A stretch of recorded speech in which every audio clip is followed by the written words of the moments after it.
பாருங்க, அத்த ராத்திரில உங்க வீட்ல கதவ தட்டி, "சீனி இருக்கான்னு?" கேட்பாங்களா? என்னடா இது? எனக்கு நடந்துச்சுங்க. என்ன சொல்றேன்னு பார்க்குறீங்களா?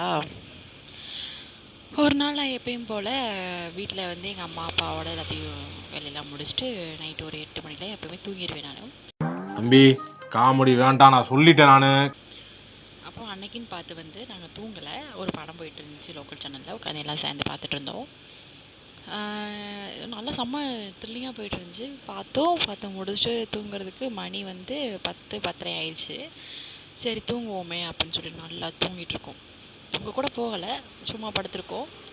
அப்போ வந்து எனக்கு யாரோ கேட் கதவை தட்டுற மாதிரி எனக்கு ஒரு சவுண்டு கேட்டுச்சு. டிப்ரெஷன். என்னன்னு பார்க்குறீங்களா? நானே ரொம்ப பயந்துட்டேன். கேட்டு கதவை திறக்கிற மாதிரி சவுண்டு கேட்கவும் நான் என்னவா இருக்கும் அப்படின்னு சொல்லி அதை பற்றி ஜஸ்ட் நான் வந்து எதுவுமே கண்டுக்கல. அப்புறமா எங்கள் அம்மாவை எழுப்புனேன். அம்மா இந்த மாதிரி கேட்டு கதவை யாரோ தட்டுற மாதிரி இருக்கு அப்படின்னு சொல்லி போய் பார்த்தா யார் தெரியுமாங்க? எங்கள் பக்கத்து வீட்டுக்காரங்க. நைட்டு வந்து எங்கள் வீட்டுக்காருக்கு ஜீனி வேணும், கொஞ்சம் கொடுக்குறீங்களான்னு வந்து கேட்குறாங்க. யா யா